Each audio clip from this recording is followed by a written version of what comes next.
Hello, and welcome to another edition of the Clubs and Corks Golf Podcast. Ben Curtis keeps coming back for more, so I must be doing something right. I don't know why. But I know I love you. Let me be all I need. I keep finding reasons not to come, but here I am. You keep telling me when we're recording. So we're going to do something different, okay? Yeah. We're not going to have a guest. It's going to be you and I, which is kind of... Help me. Yeah. Jason Kokrak said this is like a closet. I was kind of a little bit pissed off about that. But it is. It's a warm and fuzzy closet. I feel like I'm on fire right now. I'm starting to sweat the left side of my head. But good for you. Thanks. Well, thanks for joining us for another Clubs and Corks. Luke Taylor, Ben Curtis here. We're going to do something a little bit different. We do this every month on our Patreon page. If you haven't supported us, which none of you have for the most part, definitely want to think about one of the many bonus features for us is we do a monthly kind of a bonus question and answer Patreon section. And we're actually going to do this for the episode. Yeah. So we got some really great questions for I'm looking forward to it. Some supporters. And some are family members. Some are families you teach. Some are people we don't really know very well, but and then people we've gotten to know and that have said great things. So this is going to be fun. So, and actually what we're doing is our only sponsor is Mira. Right. And we are drinking their 2015 Cabernet Sauvignon from Napa Valley, from the Schweitzer Vineyard. Smells really good, by the way. It does. You know what? They're saying. We opened it and it was just like, oh. You know what they say? Pour yourself a miracle. Yeah. Yeah. It is. That's right. All right. So let's first question. Okay. I'll drink because no one wants my opinion, obviously. So I'll get my drink in as you're. Yeah. Okay. So this is a quick one. This was from my Canadian brother-in-law. He's been married to my lovely sister for many years. Is an avid golfer, and loves the podcast. So not a Patreon supporter yet. Don't say thank you. He hasn't given me any money, or us money. Excuse me. Okay, he's downloading this. That's true. That's true. Okay. Well, he has to. Stupidest rule in golf. Oh boy. That was the easy one too. Well, I mean, the one that, obviously played as it lies, but the one that always gets your blood going is that, ball in the divot. Mm-hmm. But I understand it's the rules, but it's just like one of those things you get rewarded for hitting the fairway, but then you have the worst lie than your playing partner to hit it in the rough. So that was always one. I think, the spike mark too was another one, especially once they got rid of spikes, kind of on tour. 95% of the guys were wearing spikes, and yet I got to putt through someone's footprint, But again, our soft spikes make little marks too if you twist and turn. So that was, the two that kind of stick out a little bit. Yeah. I think the divot one drives me nuts. Yeah. Because a lot of people don't repair their divots. Now, when I play with myself, I just move it. So play it where it lies, where I want it to lie. Yeah. Right. All right. So that's a good question. Good question, right there, Darren. When you get into a funk and you're not making the best contact with the ball, or your short game fails you one day, just one day, what are some swing thoughts you use to tell yourself? This is from Adam Abramovitz. Okay. Good question. Did we have him on for the swing thing? Well, we haven't posted that one yet. So he wants to send us some more cleaner videos. So that's good. Oh, okay. But what I would think, if he was asking my opinion, which he says your swing thoughts, I would think of like barbecue at the turn or barbecue on the 19th hole. No, okay, okay. No. I mean, we're gonna stick with golf here. We're gonna barbecue and golf. I know. Yeah. Hey, getting your mind elsewhere can help, right? Yeah. Sure. If you're not overthinking golf, it can help you just be an athlete. But in your case, having barbecue is probably not the best thing, or the foot long at the turn, But anyway, all seriousness here, I would say, some of the stuff I used to do would, try to hit particular shots, whether it be a draw, a fade, whatever you can do well, that you feel like you can do well, to kind of get your mind off of technique or something. So just try to shape it, try to hit a 20-yard hook with your 7-iron or draw, whatever. And then the other thing would be, if I wasn't hitting it solid, one thing I do is just slow down, try to slow my lower body down and try to hit little punch shots. So I get a little more consistent. So instead of hitting my 7-iron 165, or, I hit it 155, just take a little more, take a little bit off of it, swing, 3/4, just try to control the flight a little bit and you just try to swing within myself versus because what happens, like for me, my lower body would get out of control and my upper body would be late. So my arms would be late. So that's when I struggled the most is my hips got cleared the way too quick and my arms were trying to catch up and they didn't. So that's when I would kind of mishit it mostly. So I kind of knew what I was doing. So figure out what you do if you know what you can do. The other thing, I just try to hit fades too would be another trick. That was my ball flight, but I would just try to shape it a little bit more. So yeah, I might lose a little bit of distance off of it, but I feel like I can hit it more on the face because I'm not focusing on hitting it dead straight or, I'm just trying to work the ball around. So, and again, one thing to remember, you're never going to hit it perfect. In a round where you shoot 75, for example, you might hit 4 or 5 shots that you feel like, man, I hit that really good. But other than that, you're just trying to place it and get it in the hole. So, are you visualizing anything? I don't visualize. So, I'm more of a feel player, so I just kind of feel around the place. Yeah, me too. I'm more of a feel player too, buddy. Creepy. So anyway, I'm more feel like I played the other day. You played golf? Yeah, with my son and nice. And I never shot the yardage once. I just stepped up. I kind of looked and hit it, and I played fine. Yeah.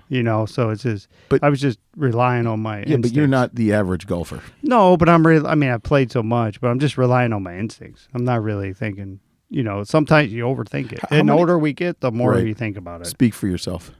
Yeah. Speak for yourself. You're just thinking about burgers and hot dogs. And it's funny, I have like a burger once every 3 weeks, once every like 3 months. All right, so that was a good question. I think for me, it's just trying to just lower your expectations. I think when you've been married for years and you have multiple kids, I think you just have to lower your expectations. And when you lower them to as low as possible, everything above it is like great. It's like ice creams and lollipops and balloons. So, all right, this is a question from one of your academy students or parents. Why is going to college so important in trying to become a PGA pro? What does college do for a player to help that process compared to a player that doesn't go to college, i.e. a lot of the Europeans? Yeah, it's a great question because, again, with today's technology and everything, there's so many tournaments out there that, when I was growing up, that was the only really avenue. Now, there's a lot more out there, but I'd be careful. I think what makes it so important, one, you're playing every day in competition with your teammates, and that's why choosing the right school is important. Go where you feel like you can compete right away, but also at the same time, you got competition with Jason Kokrat. Yeah, right. Competition within your own team, So you learn a lot from your teammates, and you get better because you're playing against that tough competition every day.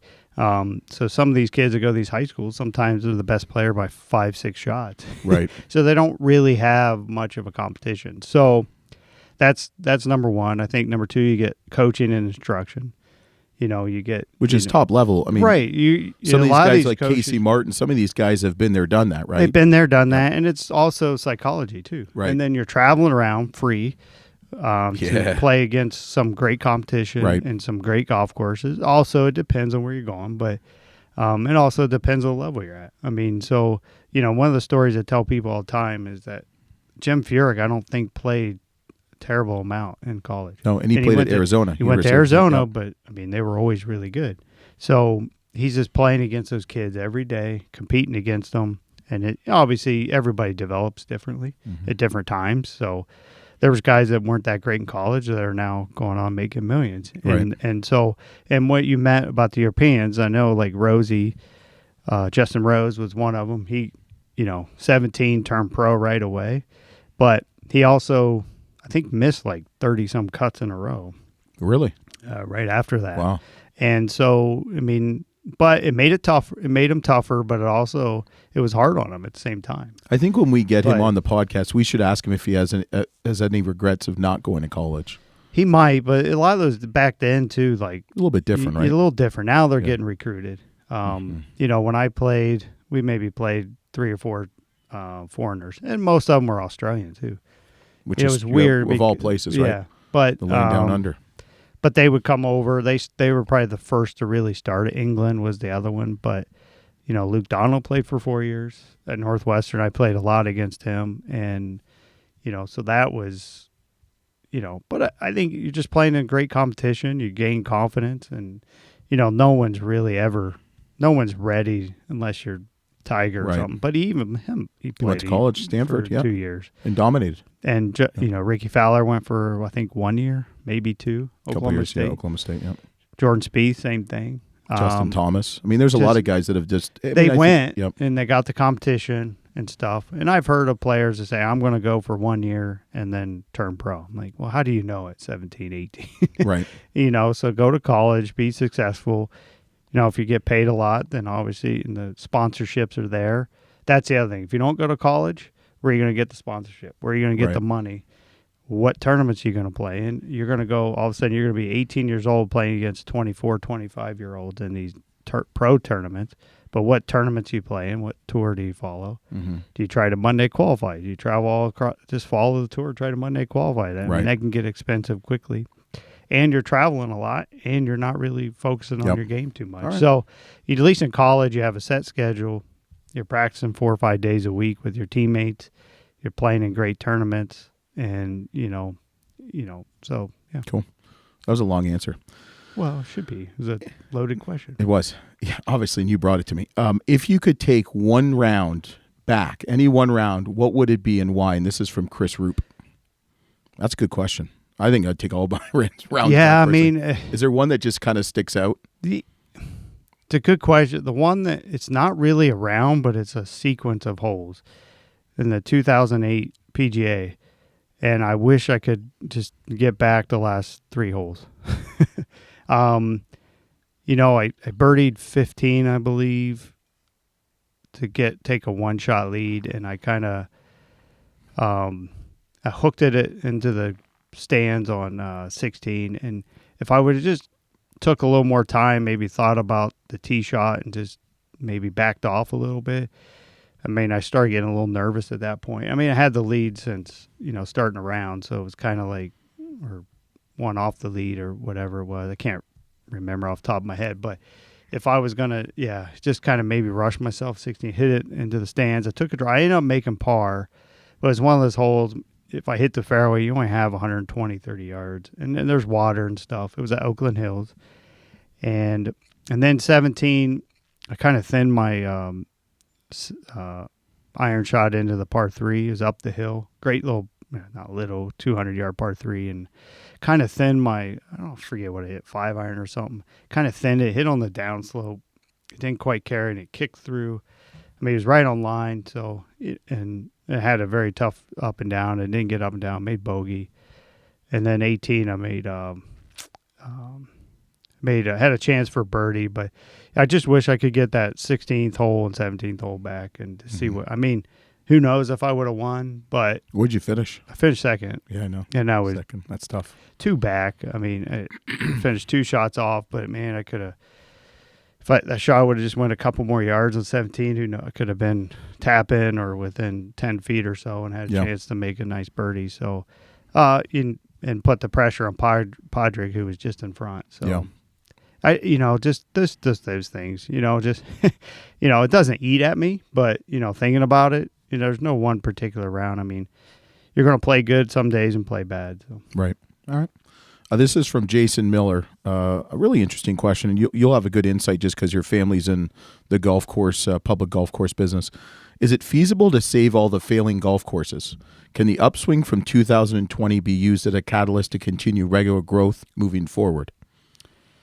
Yes, I don't know about saving courses. I mean, I know last year was very profitable for a lot, with my family's Mill Creek, and I know Herbie at Windmill. I mean, yeah, rounds were up, numbers were up, but, 1 year isn't going to fix 10 years of downturn, right? So they need to keep people engaged, keep the golfers engaged. Right now with still not everything open, no concerts, no parties, no wedding, all that stuff kind of, what do you got to do? We go play some golf. Right. So we got to keep people engaged. And, so now that it's up to, they're probably going to have to do some deals and specials come the near future or when everything's open up to keep them involved. And, Right. The one thing I think will really help is if the equipment can get a little bit more affordable. I know with all the technology in it, I mean, just going rolling it back 10 years or pricing would make a huge difference. Mm-hmm. But I could see it continuing up because there's a lot more families playing now. I know at Country Club of Hudson, there's just every night there's kids running around playing with their families. And again, I think because there's not a lot going on. Right. But I think if you get those kids interested, invested in the game and they liked it, and they go, it's a good family time. No, it is. It is. Yeah. What we like to do is go eat on Sunday evenings and then just play a few holes and nice as the sun's setting. And just that's a great way to get but no, but right. I know what you're saying. Yeah. Yep. So Adam Abramovich has a question. Second question. I know. I asked people for one question. They gave me like 19. He only gave me 2. So he started playing golf in Ohio too, like yourself. None of these questions are directed to me, which is fine. And while there are some really nice courses there, it's not a year-round mecca like Florida, Arizona, or South Carolina. I'm realizing that now, not him, obviously, that he's moved south, he can play year-round golf. Do you think that made getting to the level you achieved harder by growing up in Ohio over, say, someone like a Jordan Spieth? Wasn't Jordan Spieth from like Texas? Yeah. Or Tiger from California, or any of these guys? Does it make it harder? Maybe in your head it does, but I think in a way it can give you a break from the game. Everybody, I think, needs to take. That's what some of those great players in the world can do. They know how to get away from the game for a while, take that break to rejuvenate the energy, get that fire back. When I was a kid, I didn't really know. I played all the time, April through October, and then played basketball. So I really enjoyed it. And even when I turned pro, I still took a lot of November, December off. Occasionally would play in some events, but usually just showed up, played the event, and didn't really touch some clubs. So I think it can be a benefit, but also I think as a young person growing up, it is a big benefit. Because you can play all the time. Mm-hmm. And, you're not going to play here in January, right? We've been fortunate this year that March we've been able to get out and play some. I played in February. Yeah. So, we had a very mild winter. But, now with technology and that, all these places are putting in TrackMan simulators, indoor facilities, putting greens. I know some high schools, colleges are all doing it. So there's no excuse now. I mean, it's right there for you. I just think if you do it, just manage it where you don't burn yourself out. Right. That's the hard thing. I think, we're used to having that break, and all of a sudden you're playing year round. That was always a struggle for me on the tour. It was like, man, I felt like I had to go out there and practice, but it did me better if I just took some time off and got away and not really thought about it, think about it, get my brain fresh, body fresh. Right. So there are some tricks you can do. Work out. Why are you looking at me when you say work out? Well, no, but I mean, you looked at me. You're like, work out. Yeah, well, I'm trying, man. Yeah, and you can work out. You could, good time to make equipment change. Right. That kind of stuff. Right. Swing change if you have to. You can just go a couple days a week and work on it, but you're not burning yourself out at the same time. Yeah.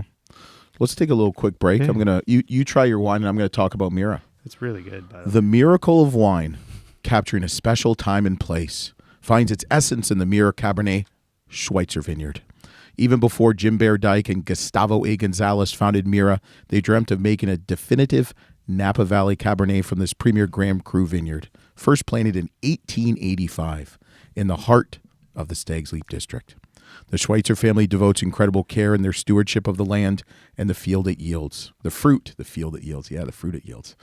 Making them ideal partners in Mira's quest for pure expressions of a vineyard and varietal. The Mira Cabernet Schweitzer Vineyard, I love this part. Pour yourself a miracle. Nice. What would you, real quick, what would you eat with this? Not barbecue. Not barbecue. No, you know what? I think with wine, I'll have a burger with it. I'll eat a hot dog with it. I'll have a salad. If I like the wine, I'll eat whatever. I'll eat whatever, yeah. I'll have sushi with it. I wouldn't go that far. I would. I do it all the time. Buttered popcorn and red wine. Yeah. I think a great steak and Thanks nice for bringing potato. it. Yeah. Yeah, loaded potato, baked potato. All right, this is another one of your students' parents. Okay. Their son is on the high school golf team, and I think this equates to pretty much everybody. He averaged 84 last season as a freshman, so pretty good, I think. And goal is to get that average down to under 80. What can he do as far as instruction, time commitment, and tournaments to help him achieve this goal? And I think it's a great question for myself, any golfer, right? Yeah. How can we get, if your goal is to get under 90, under 80, what should he be doing, or what should we be doing? Maybe let's do him first, because he doesn't have. The number one thing for, I think, kids is that you got to go work for it, right? So number one thing you can do is put the time in. I remember what I did when I was, that age. I mean, I was out 6-7 days a week at the course. But you lived on a golf course. I did, but you loved it. But you'll see good players, like the really good ones. They're there all the time. Like Tiger Woods. Yeah, they're there all the time. Yeah, like the ones that just kind of plateau and don't really improve, or you see them once or twice a week. But you got to get out there. Number one. As far as instruction, don't overdo it. I tell my kids no more than once a week. I try to get them every other week, I think. Really? Why? Well, because they're still in that learning phase of the game. So they still got to learn how to play, how to hit different shots. Their body's changing. They're getting stronger, they're getting taller, they're getting bigger. So, what their swing looks like as a freshman is going to look totally different. Well, that's like Lumpy. Remember his son grew like 6 inches overnight? Yeah. Yeah. So your playing, think about it. Your playing's going to change just from that. So that's one. Go learn short game. Can't put what did you say? Short game. Yeah. Bob Vokey. Yeah. So if you practice twice as much on your short game as you do the long game, that'll help right there. And I think for especially him, was look at your stats. Where are you? Where's your strengths? Where's your weaknesses? If you're averaging 4 greens around, then okay, get that to 6, get that to 8 around, or 10. I think the average on tour is right around 12, something like that. Wow. And so, bump that up. So that right there could save you a shot or two. Just if get more chances for birdie, right? So eliminate the 3 putts. So look at your stats, just see what's going on. Find out, hey, I'm only hitting 30% of the fairways. So let's bump that up. So if I'm in the fairway, it's a lot easier to hit the green, right? From 150 yards from the fairway or behind a tree. You take your pick. So, that kind of stuff that you just got to, don't be afraid to look at it. Like, I know some kids, I did it, come off the court. Well, I just putted terrible. No, you didn't. You didn't have a 3 putt. You had 29 putts. But I didn't make anything. Well, yes, you did. You just didn't make any 20 footers, right? But that doesn't happen very often. So sometimes what you feel may not be what's realistically going on. And then just, be positive, have great attitude. So for an amateur, how would that translate to me? I'm a 8, a 7, 8. Yeah. What should I be looking at to maybe get under to shoot low 80s consistently? We talked about it. Your putting rate was B1. But when you go, let's say you have an hour, spend 20 minutes putting, 20 minutes hitting, and, then you can work on whatever you feel like you need to work on. What about chipping? What about Yeah, but that's all part of the short game, Okay, so 20, 30 minutes short game, 20 minutes hitting, then maybe go back and putt, Okay. If you only have an hour. What if you only have 30 minutes? If you have 30, just short game. You'd maybe hit a couple on the range just to get even go. Really? Yeah. Just if I had 30 minutes, I'd just work on short shots and 40, 50 yards and in and chip and putt. Really? Yeah. Interesting. That's where you're going to make it, right? If I don't hit a ball in a month or a week, there's not going to see a lot of change. If I get a good 20, 30 minutes on the range to get my timing, I'm going to be okay. Right? Whereas long I can check my ball position, check all that good stuff, grip, posture, stance, and then after that, it's just okay. I got to work on my timing, just get it right. And that's where the good shots will come in, and it's not going to change that much. But short game's the first thing that usually goes if you don't practice. Right. So that's pretty good. I mean, Jason Day said I know something about creaks and pain, so I like to get a couple of swings, but I think I'm going to try that. I think I'm going to hit a couple balls just on the range just to get loose because, I'm old and many other things. Yeah. No comment, please. maybe hit like 5 minutes, and then just go chip and putt. Yeah. Because I get bored putting. Like it's boring to me. Well, do it for 15 minutes, and then go do something else, and then come back. Right? I like 15 seconds. Well, but I see what you're saying. What's the worst part of your game? Not my dress. I'll tell you that much. Well, I have a question for you. Okay. Well, let's talk. Okay. What's my question? Go ahead, please. So, what's the color of the year? He's talking about he's a stylish guru. Yes. You know. So, what's the color of 2021? Lime. Lime, what you have on? Yes. You just said that because you have it on. Hell yeah. Lime. What black. Yeah. Black is very all right, slimming. so lime. Okay. All right. What color shorts you gonna wear with that? Purple. Purple? Purple. What's the undershirt? Nothing. What color socks? You know what I'm gonna wear my ankle ones that you don't like. Which ones are those again? You know, you saw a photo of it, you're like, man, you gotta wear proper socks. They're kind of like the ankle biters. Oh, yeah. Yeah. Yeah, you don't like those. No. Where do we get your hands on you? All right, let's ask another question here. So what would be from Chris Rupp, again, I don't know why I'm doing all these second questions. Ultimate golf foursome for you. He doesn't want to know about me. I mean,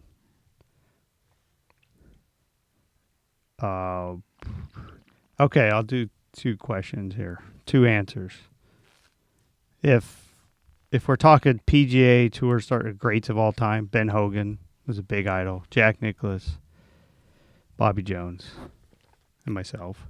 Okay, and then that's 4. Yep. And then I would say the second one would be my family. My wife Candace, Liam, our son, and daughter Addison. That's sweet. It's fun. We have a great time. Would you invite me if you could have a foursome? No. Okay, that's cool. I'm okay with that. You're in like group 7 or 8, somewhere. Just like Kograt said, he's going to give me Masters tickets. Same thing, right? Still waiting for those. I'm going to go through the ventilation. Well, it's only in system. a couple weeks here. That's all right, man. I can make it down there. All right, thoughts on bag setup. This is from Justin Bag Coy. setup. Yeah, I didn't realize this like was a tour thing. Bag No. Just wait for it. This is from Justin Coy, and I've never thought about this.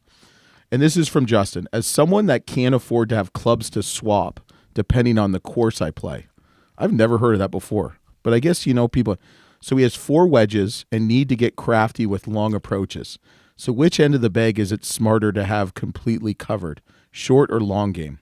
He switches out clubs to fit. Switches in out clubs to fit the course. He focuses on wedges and always confident inside 100 yards, but sometimes feels lost around 190 to 200 yards. I didn't realize that was a thing. I mean, what's in my bag is what's in my bag.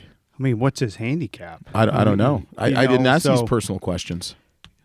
So my theory on that would just, I had the same. I pretty much used the same clubs irons didn't really change.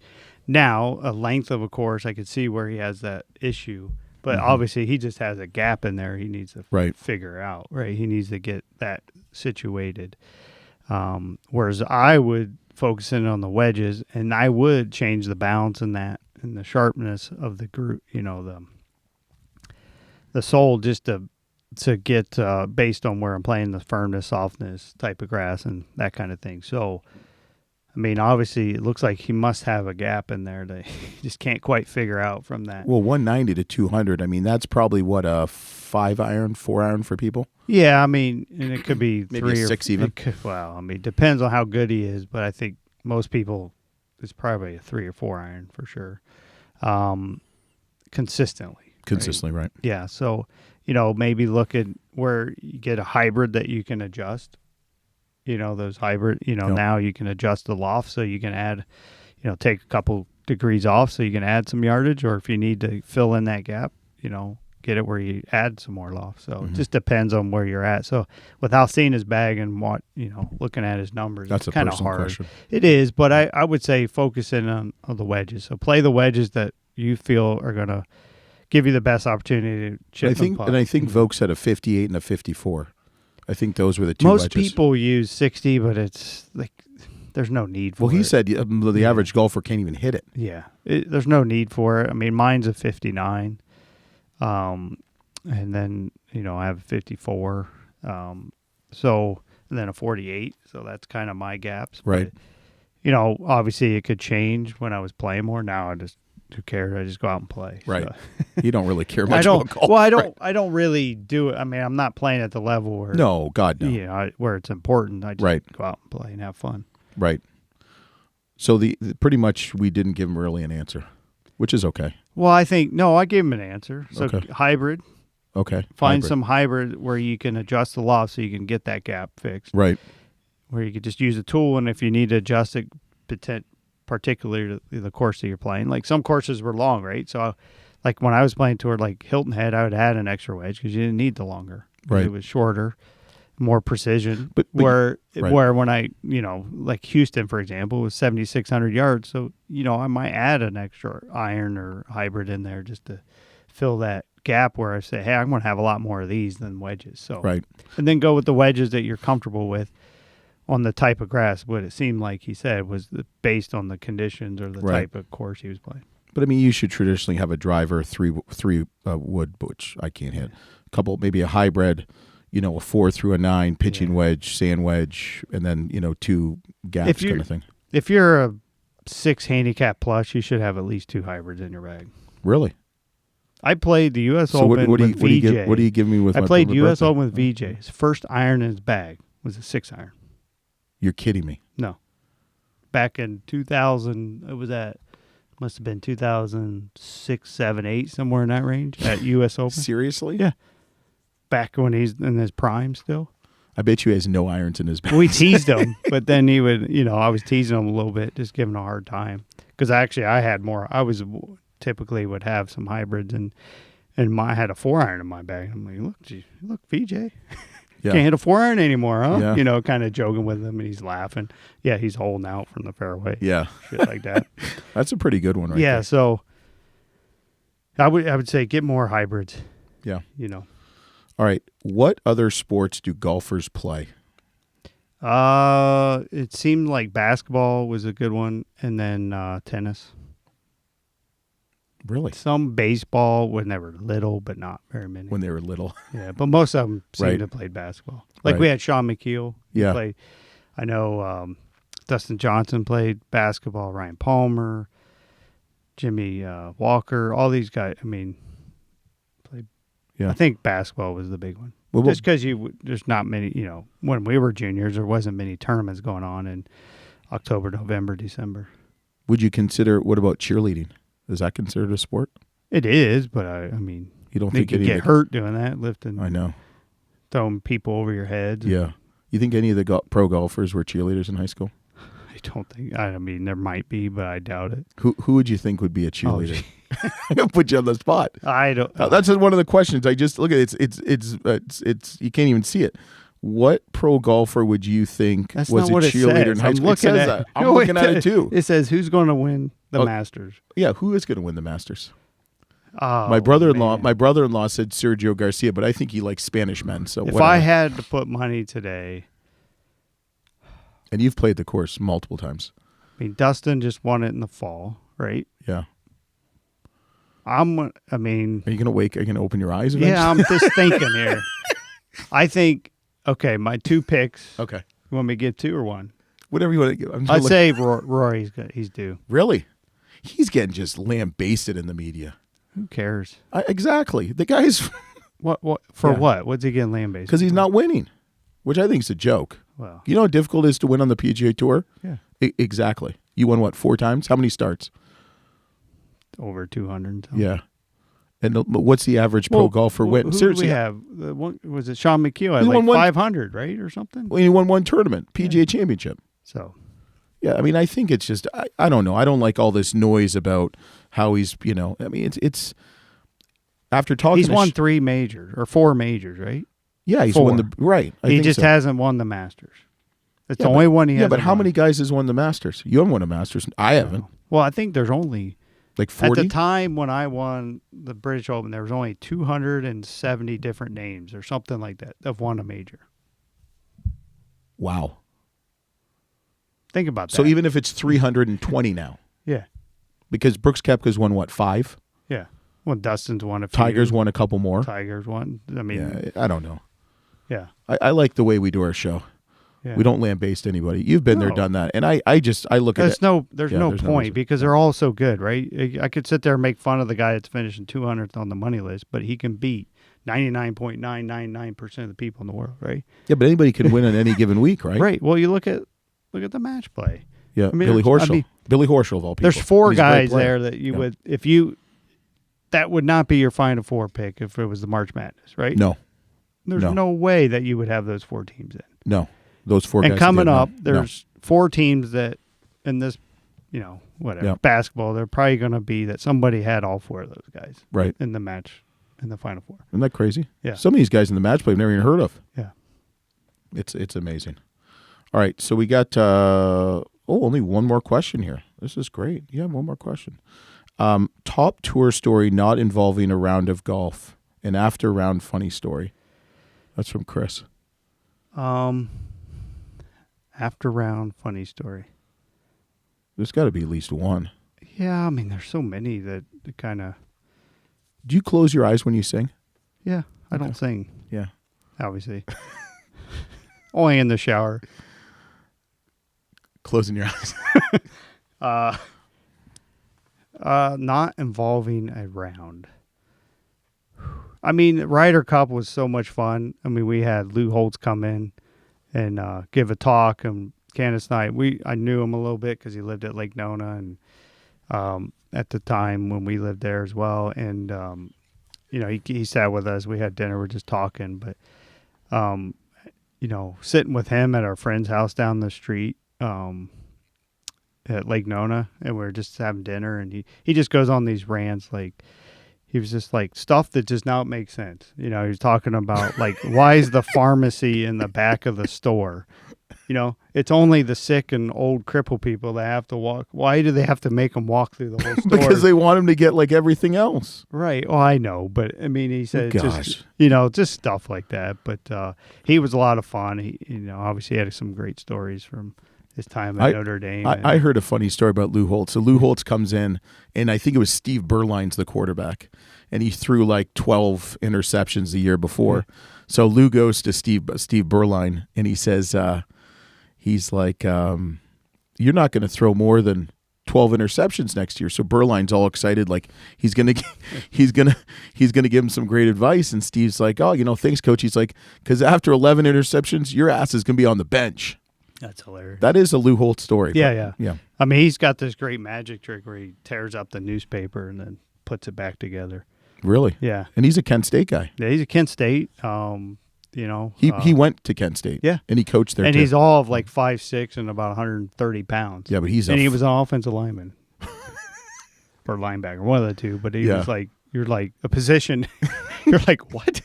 Lou Holtz? like offensive lineman used to be like 5'9" back in the day. Yeah.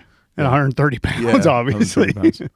Well, I think that's pretty good. Yeah, it was good. So we're going to do this. Hope you guys enjoyed it. Remember to share, subscribe, rate, and review.